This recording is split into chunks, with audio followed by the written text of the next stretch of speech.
സിഗരറ്റിനും pan മസാലയ്ക്കും അടുത്ത മാസം 1 മുതൽ വില കൂടും. 40% GST കൊടുക്കേണ്ട ദുർഗുണ ഉൽപ്പന്നങ്ങളുടെ പട്ടികയിലാണ് അവ. കേന്ദ്ര വിജ്ഞാപനം വന്നപാടെ സിഗരറ്റ് നിർമ്മാണ കമ്പനികളുടെ ഓഹരി വിലയിൽ കനത്ത വീഴ്ച.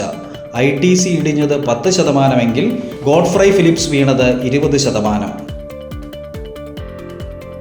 പുതുവർഷത്തിൽ വോയിസ് ഓവർ വൈഫൈ അഥവാ വൈഫൈ കോളിംഗ് സൗകര്യം ദേശവ്യാപകമായി അവതരിപ്പിച്ച് BSNL.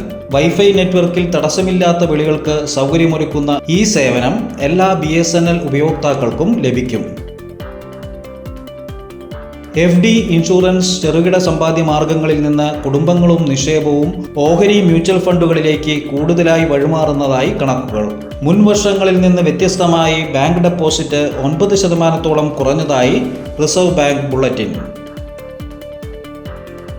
ഷെഡ്യൂൾഡ് വാണിജ്യ ബാങ്കുകൾക്ക് നാഷണൽ പെൻഷൻ സിസ്റ്റം അഥവാ NPS മാനേജ് ചെയ്യാൻ സ്വതന്ത്ര പെൻഷൻ നിധി രൂപീകരിക്കാം. ഇതിന് തത്വത്തിൽ അനുവാദം നൽകിയതായി പെൻഷൻ നിധി നിയന്ത്രണ വികസന അതോറിറ്റി.